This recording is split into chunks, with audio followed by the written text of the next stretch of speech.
এক চায়ের দোকানে রাত হলে ঘটত ভয়ঙ্কর ভৌতিক ঘটনা। কিন্তু এই ভয়ের সূত্রপাত কোথা থেকে সেটা শুনলে বন্ধুরা আপনারা সকলেই শিউরে উঠবেন। নমস্কার শ্রোতা বন্ধুরা, আত্মা ও ঈশ্বর চ্যানেলে আপনাদের সবাইকে স্বাগত। আশা করি আপনারা সকলেই খুব ভালো আছেন, সুস্থ আছেন। আত্মা ও ঈশ্বরকে এতটা ভালোবাসা দেওয়ার জন্য আপনাদেরকে জানাই অসংখ্য ধন্যবাদ। তাহলে চলুন বন্ধুরা, শুরু করা যাক আজকের এই ঘটনাটি প্রায় 15 বছরের পুরনো। উত্তর 24 পরগনার একটি জায়গায় একটি স্টেশনেই এই চায়ের দোকানটা ভীষণই বিখ্যাত, কারণ চাটা খেতে খুব সুস্বাদু এবং অনেক মানুষের ভিড় সেখানে হয়। বর্তমানে কিন্তু চায়ের দোকানে সেখানে নেই, অন্য একটা দোকান হয়ে গেছে, কারণ সেই ইনসিডেন্টের পরে কিন্তু তার চায়ের দোকানটা বন্ধ করে দিতে হয়েছিল। সেখানে দোকানটা বন্ধই ছিল, তারপরে সেখানে অন্য নাকি কোনো দোকান করে ফেলে। তো ভালো কথা, সেই সময় যারা যাতায়াত করত তারা কিন্তু বেশিরভাগই সেখান থেকে চা খেত এবং রাত্রেবেলাও প্রচণ্ড ভিড় হতো। কিন্তু সব থেকে বেশি ভিড় হতো লোকাল মানুষদের। আশেপাশের অনেক ইয়াং ছেলেপেলে সেখানে আড্ডা দিতে আসতো এবং বেশিরভাগ আসতো অনেক বয়স্ক মানুষজনেরা। তারা সেখানে মর্নিং ওয়াক করতে এসেও অনেকে বসে থাকতো, আবার সন্ধ্যা হলেও অনেকে বাজারে আসতো। বাজারে আসলে তারা প্ল্যাটফর্মে এসে চাটা খেত। আর বেশি ভিড় হওয়ার আরেকটা কারণ আছে, সেখানে তার সামনেই একটা লটারির দোকান ছিল। লটারি মানে বুঝতেই পারছেন, তো অনেকে লটারি কিনতে আসতো, অনেকে বিক্রি করতো। এবার যেহেতু লটারি যেখানে বিক্রি হয় না, সেখানে আশেপাশে অনেক মানুষের ভিড় জমে যায়, অনেক মানুষেরা সেখানে বসে আড্ডাও দেয়, তো তারা আবার ওখান থেকে চা নিয়েও খায়। মোটামুটি কিন্তু জমজমাট একটা পরিবেশ সেখানে থাকে। কিন্তু রাত 9টার পরে পরিবেশটা কিন্তু অনেকটা শিথিল হয়ে যায়, বেশি লোকজন থাকে না। এবার যেহেতু সেই প্ল্যাটফর্মটা অতটা জনবহুল প্ল্যাটফর্ম নয়, তাই 9টার পরে অত মানুষজনও থাকে না। যদি কারো দরকার পড়ে তারা যায়, আর বেশি হলো যারা কলকাতার দিকে কাজ করতে যায় তারা কিন্তু ওই রাত করেই অনেকে বাড়ি ফেরে। কিন্তু সেই সময় তারা বেশিরভাগই প্রায় 99% মানুষজন চা খায় না। তারা চেষ্টা করে যে রাত 9টা সাড়ে 9টা বেজে গেছে, আমরা যত তাড়াতাড়ি বাড়ি পৌঁছতে পারি সেটাই মঙ্গল। এটা কিন্তু আমি গরমকালের কথাই বলছি, কিন্তু ধরুন যদি সেটা শীতকাল হয় তাহলে নিশ্চয়ই সময়টা আরও এগিয়ে আসবে। কিন্তু যারা এই যে কলকাতায় কাজ করছে, ওদের তো আর কাজটা তাড়াতাড়ি শেষ হয়ে যাবে না, তারা কিন্তু লেটেই যেরকম আসতো সেরকমই আসবে। তো এরকমই দোকানটা চলছে খুব ভালোভাবেই, কোনো সমস্যা কিন্তু হচ্ছে না। কিন্তু সমস্যা শুরু হলো তারপর থেকে। এর আগে কিন্তু সেই দোকানে কোনো ভৌতিক ঘটনা কিচ্ছু কোনোদিনও হয়নি, আর ওনার ভয়ও লাগে না, কারণ উনি কিন্তু সবসময় বাড়ি যায় ওই 10:30টার মধ্যে, 10টা সাড়ে 10টার মধ্যে দোকান বন্ধ করে চলে যায়। আবার ভোর ভোর দোকান খোলে, কারণ এই চায়ের দোকানগুলো কিন্তু সব থেকে আগে খোলা হয়। আর শুধুমাত্র সকালবেলা কিন্তু ওই চা বানানো হয় না, চায়ের সাথে কিন্তু সেই দোকানে রুটি তরকারিও বানানো হয়, ডিম টোস্টও বানানো হয়, কিন্তু রাত্রেবেলায় শুধুমাত্র চাটাই বানানো হয়। এইবার সেই দিন মানে সকালবেলার দিকে মোটামুটি কটা বাজে, 7:30টার মতো বাজে, একজন বয়স্ক লোক সেখানে এসেছেন। ধুতি পরা, নর্মাল যে ধুতি হয় সে ধুতি পরা, আর একটা উপরে ফতুয়া মতো পরা ছিল। বয়স আনুমানিক ওই 65-70-এর মতো হবে। হাতে কিন্তু তার একটা লাঠিও ছিল। তিনি সেখানে এসে বসেছেন, কিন্তু কারোর সঙ্গেই তেমন কোনো কথা বলছে না। আর সেই দিন সেখানে অনেক বয়স্ক মানুষরাও এসে বসেছিল, কারণ অনেকেই সেখানে মর্নিং ওয়াকে আসেন, তারপরে চায়ের দোকানে এসে না একটু বসেন। আর আমি একটু রাজনীতির বিষয়ে কথা বলবো, প্লিজ কেউ মাইন্ডে নেবেন না। ওখানে কিন্তু বেশিরভাগ সদস্যরা যারা আর কি আড্ডা দিত তারা না কমিউনিস্ট ছিল, আর তার মধ্যে কিছু শতাংশ, মানে সেটা খুব কম ছিল, তারা তখন বিরোধী পক্ষের দিকে একটু বেশি ঝুঁকেছিল, যে দল এখন আর কি লিড করছে। তো সেই সময়ের ঘটনা বলছি, কিন্তু তো বুঝতেই পারছেন একটা সরগরম অবস্থা, সবাই খুব কথা বলছে রাজনীতির বিষয়ে। এইবার এই বয়স্কদের মধ্যে কিন্তু বেশিরভাগ কমিউনিস্ট আর অল্প সংখ্যক বিরোধী পক্ষের লোকজন। কিন্তু ইয়াং ছেলেপেলেরা তখন এই মানে লিড যারা করছে এখন বর্তমানে তাদের সাপোর্ট করছে। কিন্তু সকালবেলা তো ইয়াং জেনারেশনরা কেউ আসতো না, ওরা বেশিরভাগ আসতো কিন্তু এই সন্ধ্যাবেলার দিকটায়। ওই সময়ও কিন্তু এরকম মানে বয়স্করা আসতো, কিন্তু সংখ্যায় সেটা খুবই কম। তো সকালবেলায় সেই বয়স্ক দাদু বসে রয়েছেন চায়ের দোকানে আর শুনছেন এই আলোচনাগুলো। এইবার তখন ওই কাচের গ্লাস ছিল, এখন তো সবাই কাপে, নর্মাল কাগজের কাপে চা খায় দোকানে, তো তখন পুরোপুরি একেবারে কাচের গ্লাস রয়েছে। তো ওই চায়ের দোকানে কাজ করে একটা ছেলে তখন ওই চা ধরার যে একটা লোহার ট্রে মতো হয় তাতে করে নিয়ে এসেছে, গুনে গুনে নিয়ে এসছে যে কজন ছিল। তো তাকে জিজ্ঞেস করছে, মানে এই দাদুকে জিজ্ঞেস করছে, দাদু আপনার কি চা লাগবে? বলছে, বাবা চা লাগতো তো, কিন্তু আমার কাছে পয়সা নেই। তো ভালো কথা, এইবার যেহেতু অনেকে মিলে সেখানে রয়েছে বয়স্করা, তারা বলছে ঠিক আছে, আপনি কি এখানে নতুন এসেছেন, তো আপনি খান না চা, টাকা আমরা দিয়ে দেবো, অসুবিধা নেই। এই কথা বলার পরে দোকান থেকে কিন্তু ওই ছেলেটি আরেকটা চায়ের কাপ নিয়ে এসে ওই দাদুকে দিয়েছে। তো এই যে পরিচয়টা হয়ে গেল, এইভাবেই কিন্তু প্রত্যেকের সঙ্গে ওই দাদুর পরিচয় হয়ে গিয়েছিল। তখন দাদু আস্তে আস্তে জানালো যে আসলে এখানে আমি আমার মেয়ের বাড়িতে এসেছি, আসলে আমার ছেলের বাড়ি হলো রানাঘাট লাইনে, কিন্তু ছেলে আসলে বাড়ি থেকে তাড়িয়ে দিয়েছে, তো মেয়ের বাড়িতে আপাতত রয়েছি, কোথায় আর থাকবো।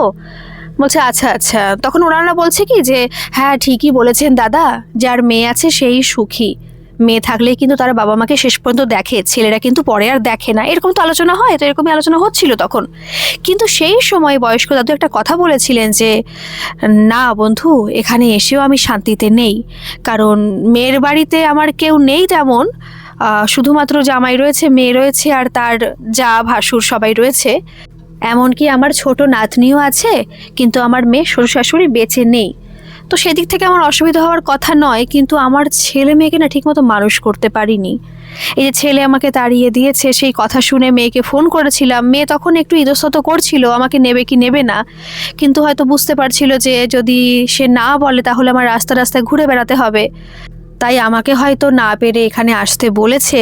কিন্তু এখানে এসছি মোটামুটি ওই 7-8 দিনের মতো হবে, কদিন বাড়িতেই ছিলাম, আস্তে আস্তে চিনলাম রাস্তাঘাট, এখন একটু বেরোই, কারণ ওখানে থাকতে আমি সকালে হাঁটতে বেরোতাম, আর এখানে আসার পর বুঝতে পারছি যে মেয়েও সন্তুষ্ট নয়। এটা ঠিক, আমি ভুল করছি যে মেয়ের বাড়িতে আসা আমার একদমই উচিত হয়নি, কিন্তু কি করব, আসলে মোটামুটি আমি আগে ভালো ছিলাম, তো কোনো কালেই আর কি আমার অবস্থাটা অতটা খারাপ ছিল না, এমনকি আমি একটা বেসরকারি কোম্পানিতে কাজও করতাম, তারপরে তো বয়স হয়ে যাওয়ার জন্য আর কাজ করতে পারিনি, আর শেষমেশ আমার সমস্ত সম্পত্তি যা ছিল, মোটামুটি খুব বেশি না হলে যেটুকু ছিল, আমার ছেলেকে ভাগ করে দিয়েছি, তার কিছুটা মেয়েকেও ভাগ করে দিয়েছি।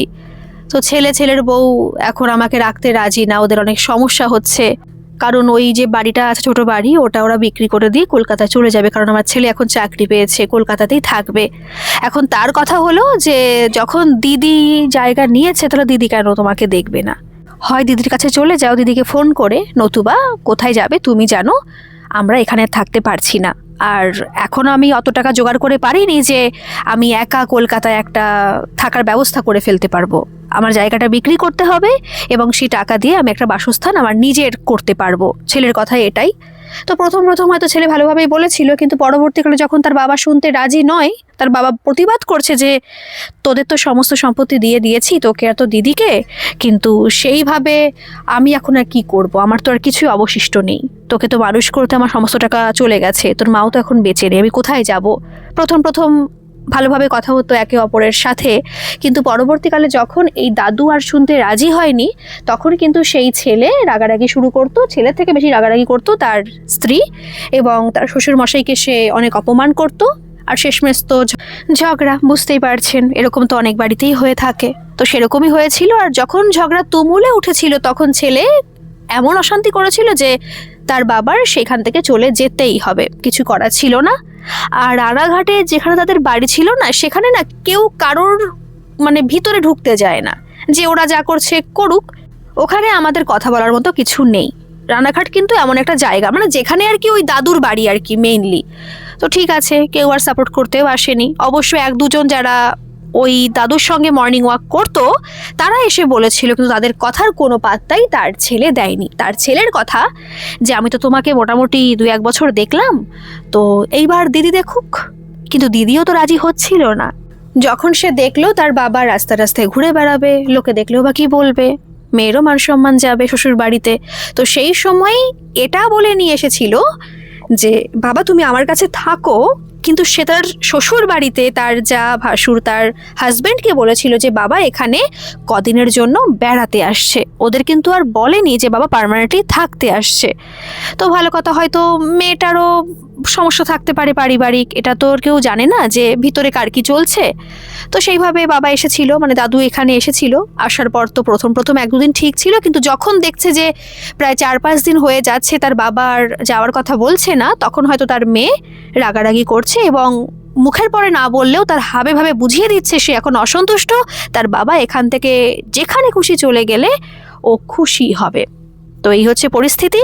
আর সেই অবস্থায় তার বাবা এই মর্নিং ওয়াক করতে বেরিয়ে না পেরে প্ল্যাটফর্মে উঠেছে। যখন সে দেখেছে যে এখানে অনেক বয়স্ক মানুষ বসে রয়েছে, সেখানে এসে তিনি বসেছেন, হয়তো কথা বলার জন্য সুযোগ পাচ্ছিলেন না, আর সেই সুযোগটা এনারাই করে দিয়েছেন। তো মূল প্রেক্ষাপটটা আশা করি বুঝতে পেরেছেন।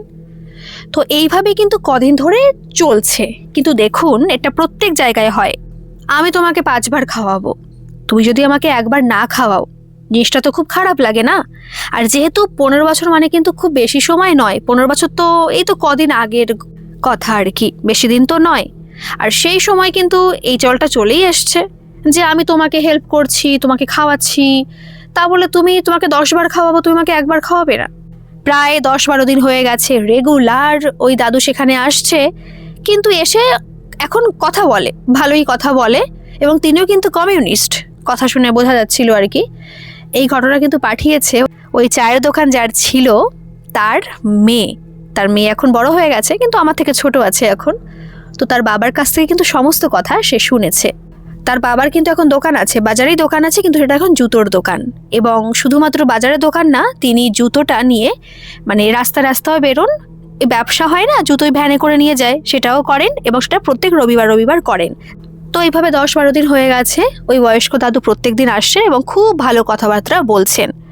মনে হচ্ছে যে উনি এখানে আসতে পারলে ভালো থাকছেন। এবার বুঝতে পারছেন ওই যে 1 সপ্তাহ পরে তিনি বাড়ি থেকে বেরিয়েছিলেন, মেয়ে বাড়ি থেকে, তাতেই ওনাকে মানে দেখে বোঝা যাচ্ছিল উনি খুব কষ্টে আছেন। সেখানে তিনি আরও 10-12 দিন এক্সট্রা রয়েছেন তার মেয়ের বাড়িতে, তাহলে বুঝতেই পারছেন যে তার মেয়ে নিশ্চয়ই এখন আরও অসন্তুষ্ট। কিন্তু তিনি এই যে আড্ডার মধ্যে সামিল হলে না খুব ভালো থাকছেন, কথাবার্তা বলে চলে যাচ্ছেন, কিন্তু বাড়িতে কি হচ্ছে এটা তো আর কেউ শুনতে চাইছে না, শুধুমাত্র যেটুকু ওই দাদু এসে বলে সেটুকুই ওরা জানে। এর মধ্যেখানে একদিন না ওনারা আলোচনা করে হয়তো একটা কাজ করেছিলেন, বাকি বয়স্ক মানুষজনেরা, তারা মানে হয়তো আগে আলোচনা করেছেন, এদের প্ল্যানটা কিন্তু জানে না ওই চায়ের দোকানের কাকু, কিন্তু বুঝতে পেরে গেছিলেন যে এটা প্ল্যান করে এখানে এসেছেন। তার মধ্যে একজন বয়স্ক মানুষ তিনি হঠাৎ করে বলে ওঠেন যে ঠিক আছে শোনো ভাই, একটা কথা বলি, আজকের চায়ের দাম কিন্তু নিজেরটা নিজেই দেবে, ঠিক আছে? ভালো কথা, সবাই তাতে হ্যাঁ মেলাচ্ছে, হ্যাঁ ঠিক আছে, একদম ঠিক কথা বলেছো, আজকে আমাদেরটা কামড়ায় দিয়ে দেবো। এই কথা শুনে না ওই বয়স্ক দাদু খুব লজ্জা পেয়ে গেছেন। তিনি ভাবছেন তার কাছে তো একটা টাকাও নেই, তিনি এমনি মেয়ের বাড়িতে আছেন, খাচ্ছেন, পড়ছেন, থাকছেন, সেখানে এসে যদি তিনি আবার টাকা চান তাহলে হয়তো মেয়ে আরও অসন্তুষ্ট হবে। সেই ভয়ের কারণে তিনি কিন্তু টাকাও চাইতে পারেননি, অতএব তার কাছে একটা কয়েনও নেই। তাহলে তিনি চায়ের দাম দেবেন কি করে? এদিকে চা তো রেডিও হয়ে গেছে। সেই মুহূর্তে এটা দেখে না ওই যে কাকু, চায়ের দোকানের কাকুর খুব খারাপ লেগেছে, কারণ তিনি এদের প্ল্যান কিন্তু সব বুঝে গেছেন। ভালো কথা, তো সেই দিন ওই যে কাকু, চায়ের দোকানের কাকু, সবাইকে একটা একটা করে চা দিয়ে গেলেন। আর যখন সেদিকে তো ছেলেটা আসেনি, মানে ছেলেটা রয়েছে ভিতরে, কিন্তু সেদিন ওই চায়ের ওই যে ট্রে ওটা নিয়ে কিন্তু বেরিয়েছিল ওই কাকুই, মানে চায়ের দোকানের কাকু। ওই কাকু বেরিয়ে এসে এই যে দাদু তাকে চাটা দিয়ে বলছে কি, এই চাটা আমি আমার তরফ থেকে আপনাকে দিলাম, আপনার কোনো টাকা দিতে হবে না। আর শুনুন কাকু, মানে কাকুই ওই দাদুকে বলছে, শুনুন কাকু, আপনার যখন চা খেতে ইচ্ছে করবে আপনি কিন্তু এখানে চা খেতে আসতে পারেন, কোনো ব্যাপার না, ঠিক আছে? আমি আপনাকে ফ্রিতে চা খাওয়াবো। এই কথা শুনে কিন্তু বাকি বয়স্ক লোকদের মুখটা না একেবারে, বুঝতেই পারছেন তারা রেগে গেছে। তারা ভেবেছিল যে এই বয়স্ক মানুষটাকে শাস্তি দেবে, যে বারবার করে আমরা খাওয়াবো, তুমি খাওয়াবেন, এটা তো হতে পারে না। তো সেই প্ল্যান ওরা করেছিল, কিন্তু প্ল্যানটা তো ভেস্তে দিয়েছে এই কাকুই, চায়ের দোকানের কাকু। এই নিয়ে কিন্তু ওই যে বয়স্ক মানুষেরা খুব রেগে গেছে, হয়তো মনে মনে অসন্তুষ্ট হয়েছে, বা হয়তো ওখান থেকে চলে যাওয়ার পরে তারা আলোচনা করেছে যে ওখানে আর চা খেতে যাবে না। তাই পরের দিন থেকে কিন্তু ওই দোকানে চা খেতে ওই যে বয়স্ক মানুষজনরা আসতো, তারা না একজনও সেখানে আর চা খেতে যায়নি। হয়তো অন্য কোনো দোকানে গেছে, কিন্তু ওই চায়ের দোকানের কাকু তো আর খুঁজতে যায়নি যে কোথায় তারা গেছে বা আধেও এসছে কিনা। ওই কাকু কিন্তু তার নিজের মতোই ছিল। তার পরের দিন কিন্তু সেই বয়স্ক দাদু সেখানে এসছে এবং শুধুমাত্র চা খেতে দেয়নি, ওনাকে জিজ্ঞেসও করেছিল যে আচ্ছা কাকু আপনার বাড়ি কোথায় বা কি হয়েছে। তখনই কিন্তু সমস্ত ঘটনা খুলে বলেছিল সেই চায়ের দোকানের কাকুকে সেই দাদু, সমস্ত ঘটনা। এমনকি এটাও বলেছিল যে সকালবেলায় তাকে ঠিকমতো খেতেও নাকি এখন দেওয়া হয় না, তার মেয়ে নাকি তাকে এখনো সাধেও না যে সকালে বাবা কিছু খাবে। কারণ তার মেয়ে বাড়িতে সকালে কিন্তু রান্নাবান্না কিছুই হয় না। সকালে ওরা জ্যাম পাউরুটি খায় আর কিচ্ছু খায় না, আর চাটা খায় কিন্তু ওরা নিজেদের মতো করে বানিয়ে খায়, ঠিক মতো কোনো টাইম নেই। হয়তো চা বানিয়ে দিতে বললে বানিয়ে দেয়, কিন্তু তার বাবা চা বানিয়ে দিতে বলবে, এতে না ওই দাদুর খুব লজ্জা করতো, কিছুই বলতো না, তাই সেখান থেকে বেরিয়ে আসতো সকাল সকাল। আর এখন প্রথম প্রথম কিন্তু আবার দিয়েছে রুটি তরকারি, অনেক কিছুই দিয়েছে সকালে বাবাকে খেতে, প্রথম 3-4 দিন দিয়েছে, তারপরে কিন্তু আর দিত না। কিন্তু বয়স্ক মানুষটার খুব খিদে পেত, কারণ এই বয়স্ক দাদুর যেখানে বাড়ি ছিল বরাবরই কিন্তু তাদের সকালে ভাত খাওয়ার অভ্যেস, দুপুরে ভাত খাওয়ার অভ্যেস এবং রাত্রে কিন্তু রুটি খাওয়ার অভ্যেস। এবার যার যা অভ্যেস, ওনার মেয়ে বাড়িতে অভ্যেস নেই, কিন্তু মেয়ে তো জানতো যে আমাদের বাড়িতে কি খাওয়া হতো, বিয়ের আগে আমি কি খেতাম, সে কি ভুলে গেছে? যদি ভুলেই যেত তাহলে প্রথম প্রথম বাবাকে কেন খেতে দিত, তারপরে কেন বন্ধ করে দিয়েছিল? আর এমনও কিন্তু না, কারণ সে বয়স্ক দাদু সে চায়ের দোকানের কাকুকে বলেছিল যে আমার মেয়ে কিন্তু সুখেই আছে, আমার জামাই কিন্তু অতটাও খারাপ নয়, জানি না ভিতরে ভিতরে অনেক কিছু থাকতে পারে, কিন্তু আমার সামনে আমি কখনো দেখি না যে ওরা মন কষাকষি করে কথা বলছে না বা কিছু। আমার মেয়েটাই কেমন যেন স্বার্থপরের মতো হয়ে গেছে। আসলে আমি ঠিকমতো আমার মেয়েকে এবং ছেলেকে মানুষ করতে পারিনি, তাহলে আমি সেখানে পরের ছেলেকে আর পরের মেয়েকে কি দোষ দেব? প্রথম প্রথম কিন্তু চায়ের দোকানে কাকুর না খুব ভালো লাগতো, প্রচণ্ড ভালো লাগতো, খুশি হতো, ওই কাকু আসতো, গল্প করতো। এবার মোটামুটি দোকানে ভিড় হয়, আগের থেকে কিন্তু কমে গেছে ভিড়, কারণ সকালে বেশিরভাগই ভিড় হতো ওই চায়ের দোকানের যারা আসতো বয়স্ক মানুষজন, ওরা কিন্তু মাঝে মাঝে দুবারও চা খেত, ওই ভিড়টা হতো। আর হতো ওই মানে স্টেশনের আশেপাশের দোকানগুলো আছে, তারা কিন্তু সকাল 10টার দিকে বাড়িতে খেতে যেত না। তারা কি করতো, মানে কিছু কিছু দোকান হয় না যে সকাল 7টার মধ্যে খুলে ফেলতে হয়, তাদের তো আবার বাড়ি যেতে হতো খাবার আনতে, বা অনেকে দিয়েও যায় দোকানে এসে। কিন্তু যারা আর কি যেত না বা যাদের খাবার আসতো না বাড়ি থেকে, তারা কিন্তু এই স্টেশনে এসে ওই কাকুর দোকানে রুটি তরকারি খেত, অনেকে ডিম টোস্টও খেত। আবার যারা যাচ্ছে ট্রেনে করে কোথাও রানাঘাট লাইনে যাচ্ছে, বা অনেকে যাচ্ছে আবার কলকাতার দিকে, তারাও খেত। কিন্তু এই যে কাকু দেখতে পাচ্ছে, কেন জানে না কাকু আগের থেকে না ভিড়টা অনেকটা কম, ভালোই কম ভিড়টা, চলছে মোটামুটি করে। বলতে গেলে আগে যে টাকা ইনকাম করতো তার থেকে না অর্ধেক টাকা এখন দিনে ইনকাম করছে। প্রথম প্রথম গুরুত্ব না দিলেও এখন কিন্তু সেই কাকু গুরুত্ব দিচ্ছে। এবার গুরুত্ব আসছে কেন বলুন তো? কারণ প্রত্যেকটা দিন গিয়ে কাকিমার হাতে কাকু টাকা দিত, যে আজকে এত টাকা হয়েছে, কালকে অত টাকা হয়েছে, এরকম দিত। প্রত্যেক দিন কিন্তু সেম হতো না, ব্যবসায় কি আর সেম টাকা হয়? কিন্তু একটা এভারেজ তো আসতো যে আজকে 700 হলো, কালকে 800, কালকে 900, আবার আছে 750, একটা ছিল ব্যাপার। কিন্তু এখন সেই কাকু তার স্ত্রীর হাতে রাত্রেবেলা টাকা ধরে দিচ্ছে 300, 350 টাকা, দোকানে তো ভাড়াও রয়েছে। তাহলে সেই স্ত্রী মানে কাকিমা রাগ করবে না কেন? সে ভাবছে এরকম তো হওয়ার কথা নয়, তোমার ইনকাম অর্ধেক হয়ে গেল কি করে, এটা তো হওয়ার কথা নয়, কি হয়েছে কি? বলছে না কিছু হয়নি, চুপচাপ রয়েছে। কিন্তু শেষমেশ ওই কাকু না বলে ফেলেছে বাড়িতে, জানো তো এরকম এরকম হয়েছিল, বয়স্ক কাকু ওরা আসতো, তারপরে এই ব্যাপার হয়েছিল, আর তারপর থেকে আসে না। তো এই নিয়ে আর কি বা হবে, কিন্তু আরও যারা আসতো তারা আসে না কেন কে জানে, বুঝতে পারছি না তো কিছু। এর মাঝখানে বিরোধী পক্ষের একজন যে আর কি অন্য দলকে সাপোর্ট করে তখন আর কি, তখনকার সময়, তো সেই সময় একজন এসছে ওই দোকানে এসছে কিন্তু চা খেতে, এবং সেটা সকালে ওই 10:30, 11টার দিকে। ওই কাকু অন্য কোথাও যাবে আর কি, তখন চা খেতে গেছে ওই দোকানে। তখন ওই চায়ের দোকান কাকু জিজ্ঞেস করেছে যে কাকু আপনাদের কি হয়েছে বলুন তো, আপনারা এখন আসেন না, বহুদিন হয়ে গেছে। তখন কাকু একটা কথা বললেন যে দেখো বাবা, আমি ট্রেন ধরবো, ব্যস্ত আছি, তাও তোমাকে বলছি, সেই সময়ে একটু রাগ হয়েছিল আমাদেরও যে এরকম এরকম ব্যাপার, তুমি ওনাকে চা দিলে, তাহলে আমাদের কেন দিলে না? আমাদের একটু রাগ হচ্ছিল সেই কারণে, যখন ওনাকে খাওয়াতেই হলো তাহলে আমাদের সবাইকে খাওয়াতে পারতে, আমাদের কেন ফ্রিতে চা দিলে না, সেই নিয়ে একটু আমরা রাগ করেছিলাম। তারপর থেকে আমরা এই স্টেশনে চা খেতাম না, নিচে চায়ের দোকান আছে তো অনেক বাজারের মধ্যে, সেখানে একটা জায়গায় চা খেতে বসতাম। কিন্তু তার 2-3 দিন পরেই আর কি আমাদের গ্রুপটা ভেঙে যায়। আমরা তেমন চা খেতে আর একসাথে হই না, কারণ একটু রাজনীতি নিয়ে সমস্যা হচ্ছে, বুঝতে পারছো তো, সেই কারণে আর আমরা একসঙ্গে এখন আর হই না। তো সেটা বলে না উনি চলে গেলেন ট্রেন ধরবে। তো সেই সময় ওই কাকু বুঝতে পারলো যে তাহলে ওরা প্ল্যানই করেছিল, তারপরে রাগ করে চা খেতে আসতো না আর কি। কিন্তু এখন বর্তমানে সেই দলটা আর নেই, এটাই কাকু ভেবেছে। কিন্তু এখন তার দোকানে ভিড়ও বা কেন কম হচ্ছে? এবার দেখুন, এটা না হতেই পারে, স্বাভাবিক ব্যাপার। সমস্ত দোকান যে সবসময় ভালো রমরমিয়ে চলবে এটা কিন্তু হয় না। কারণ দেখবেন অনেক বহু চায়ের দোকান আছে যে প্রথমে খুব ভালো চলতো, পরে ভুট হয়ে গেছে। হয়তো তার সময়টা খারাপ, সেই সময় হয়তো তার বেচাকেনা ওর জন্য ভালো হচ্ছিল না, কিন্তু তাই বলে এত কম? আর এদিকে ওই যে দাদু আসছে, তারপরে মাঝখানে একদিন যে ওনার দুঃখের কথা শুনে না রুটি তরকারি দেওয়া ধরেছিল, 2টো রুটি একটু তরকারি ওই দাদুকে দিত। এবার সেটা অভ্যেসে পরিণত হয়ে গেছে। মোটামুটি 7-8 দিন হয়েছে সকালবেলা ওখানে এসে ওই দাদু খেয়ে যায়। প্রথম প্রথম তো ভালো লাগতো, কিন্তু এখন কি আর ভালো লাগার কথা? আর এই দাদুর কথা কিন্তু বাড়িতে বলেনি যে এখন সে নিয়মিত আসছে, তাকে রুটি তরকারি খেতে দিচ্ছি, কারণ কাকু জানে এই কথা এখন বাড়িতে বললে বাড়িতে প্রচণ্ড পরিমাণে অশান্তির সৃষ্টি হবে। এখন কিন্তু ওই দাদু আসলে কাকু একদমই ভালো থাকে না, কাকুর কিন্তু একদমই ভালো লাগে না, মুখ গোমড়া করে থাকে, কিন্তু তবুও তাকে চলে যেতে বলতে পারে না। এদিকে বেচাকেনা আরও কমে গেছে। এখন কিন্তু সকালে রুটি তরকারিও বানানো হচ্ছে না। 2-1 আসে রুটি তরকারির জন্য, কিন্তু ওদের জন্য বানাতে গেলে লস হয়ে যায় কাকুর। রুটি তরকারি বানানো বন্ধ করে দিয়েছে। এমন একদিন এসে, প্রত্যেকদিনই আসছে মানে বলছি, তার মধ্যে একদিন এসে ওই দাদু বলছে যে বাবা রুটি তরকারি করনি।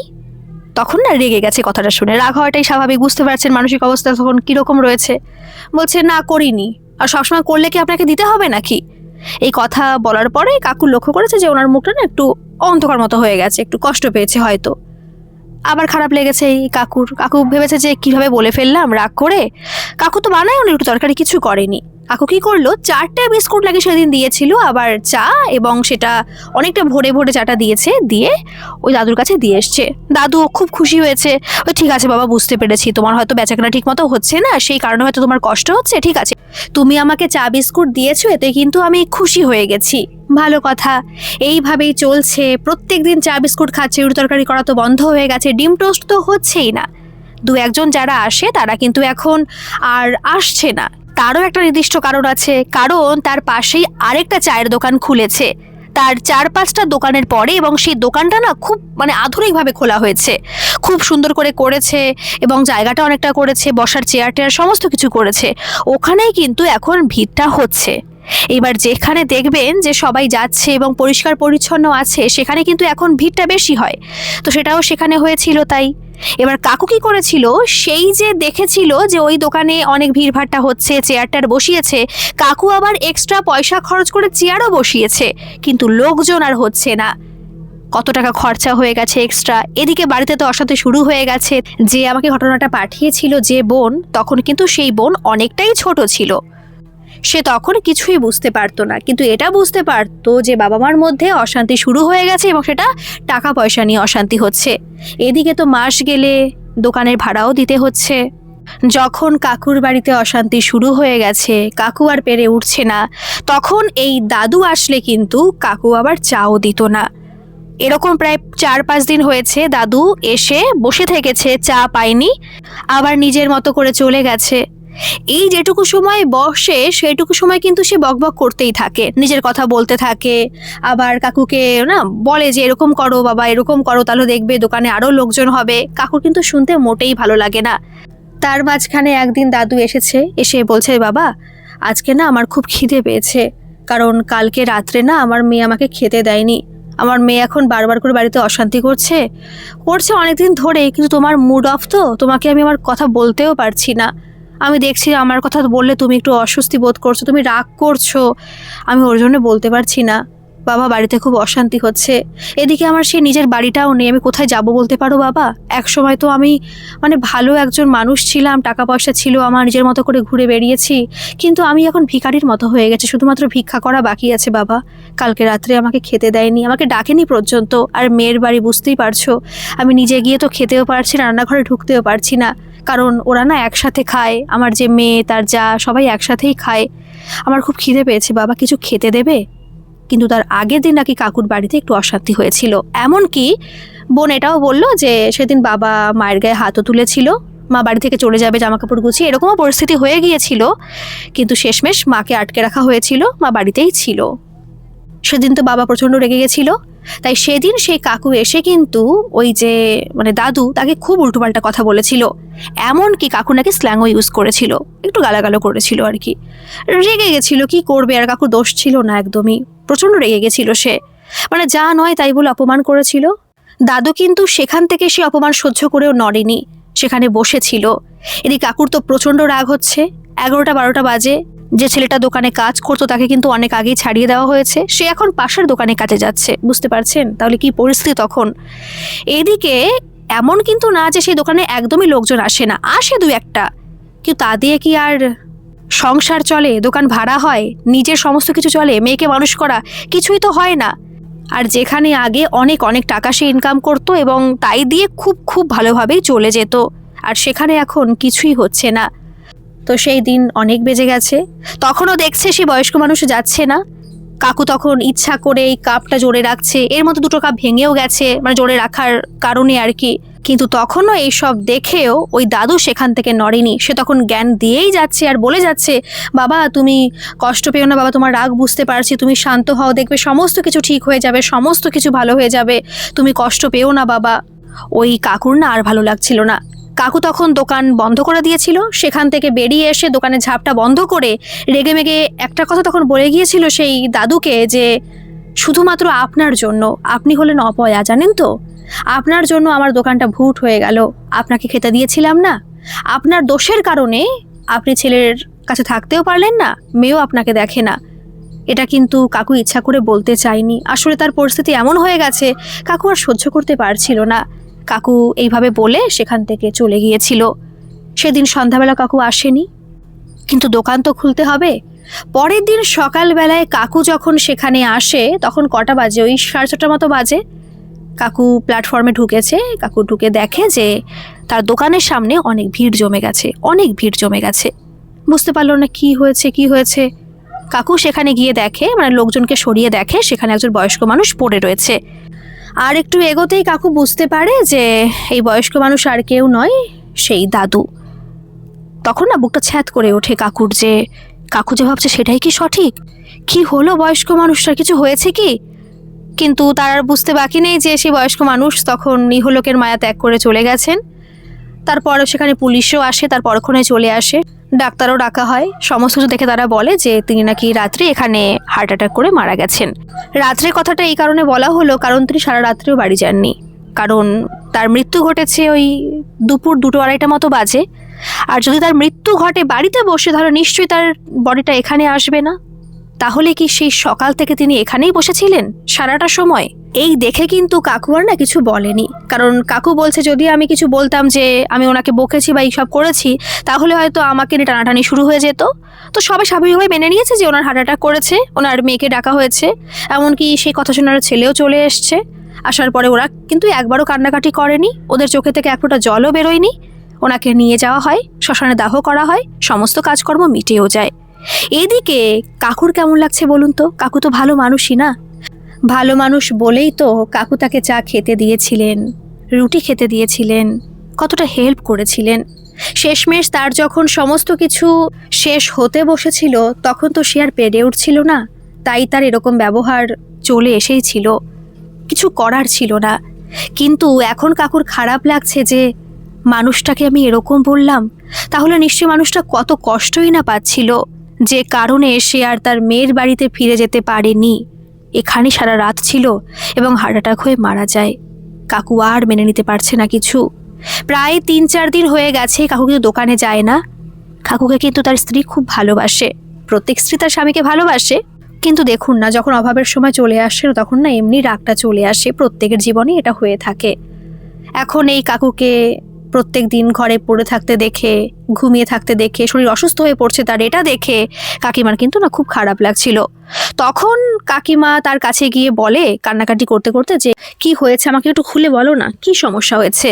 তখন কাকুর প্রথম জীবনে চোখে জল আসে আর সে বলে যে এই সমস্যা হয়েছিল, এই ব্যাপার, মানে যা যা হয়েছে আর কি সমস্ত কথাই বলে।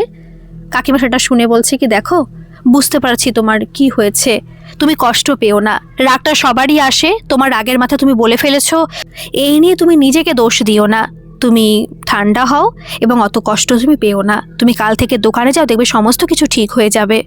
কাকু তার স্ত্রীর কথা শুনে কিন্তু দোকানে গিয়েছিল। তার পরের দিন না, আরও 2 দিন প্রায় বাড়িতে ছিল, কারণ তার শরীরটা অসুস্থ ছিল, পেরে ওঠেনি আর। তো 2 দিন পরে কাকু সকালবেলা গিয়ে দোকানটা খোলে এবং দোকানটা খোলার পরে তার খারাপও লাগছিল যে এখানে তিনি পড়েছিলেন, এখানে তার মৃত্যু ঘটেছে। খারাপ অবশ্যই লাগে। দোকানটা খুললেন তিনি, 2-1 করে আসলো যে কি ব্যাপার হলো, এখানে মানুষটা আসতো, কি হয়েছিল, বলছে বলতে পারবো না কি হয়েছিল। কাকু চেপে গেছে, পুরো স্মার্টলি কাকু চেপে গেছে, কিছুই আর বলেনি। আর তখন কিন্তু শীতকালও না মোটামুটি চলে এসছে।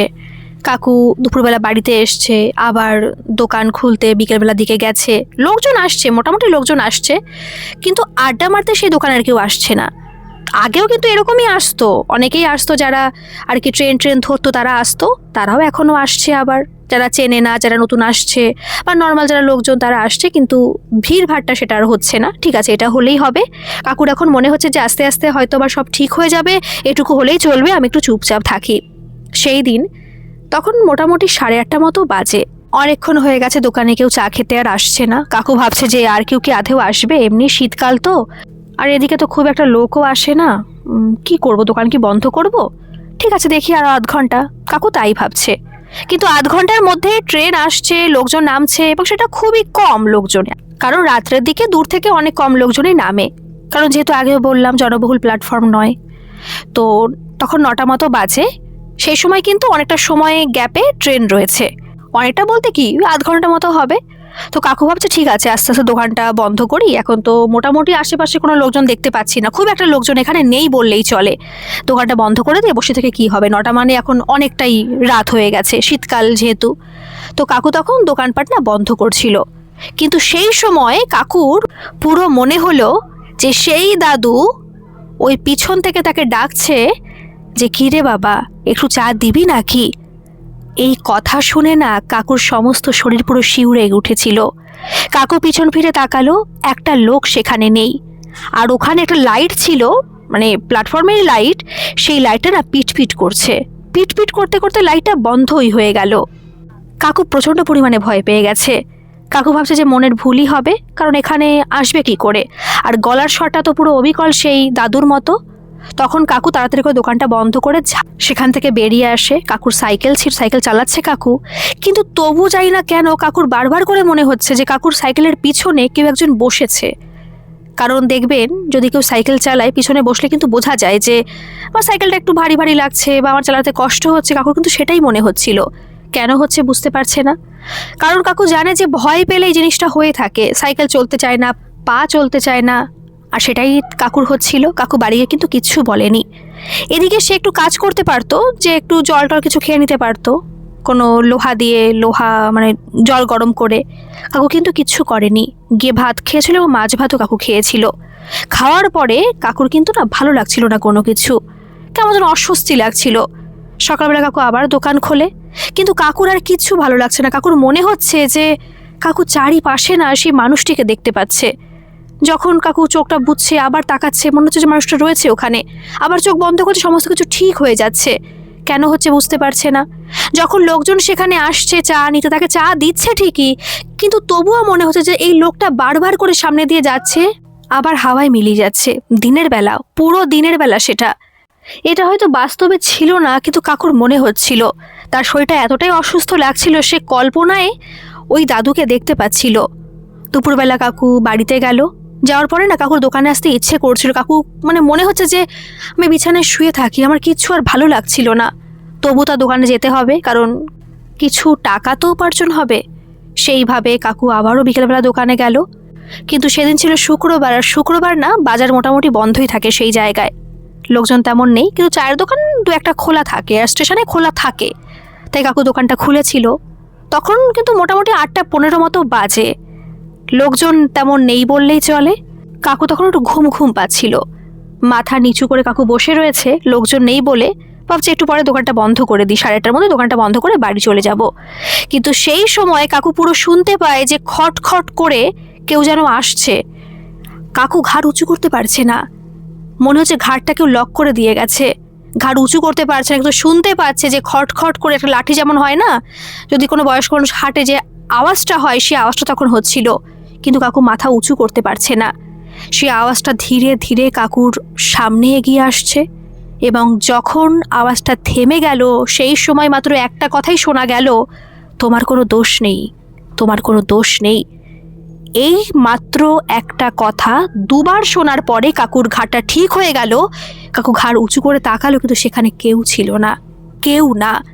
কিন্তু সেই সময় একটা ঠান্ডা স্রোত কাকুর শরীর বয়ে চলে গেল। এমনি কিন্তু শীতকাল, ঠান্ডা লাগারই কথা, কিন্তু পুরো মনে হলো যে ঠান্ডা তো আছে, তার থেকে আরো আরো অনেক বেশি ঠান্ডা একটা হাওয়া তার সামনে দিয়ে চলে গেছে। ভীষণ ভয় করতে লাগলো কাকুর, ভীষণ পরিমাণে। সেই সময় কাকু দেখতে পেল ওই প্ল্যাটফর্ম দিয়ে একজন মানুষ হাতে ব্যাগ নিয়ে হেঁটে চলে যাচ্ছে, হয়তো অন্য কোথাও যাচ্ছে বা আশেপাশে হয়তো কোথাও বাড়ি। এতটা ভয় পেয়ে গেছে, বুঝতে পারছেন। কাকু ডাক দিয়েছে সেই লোকটাকে যে দাদা একটু দাঁড়াবেন, দোকানটা বন্ধ করব।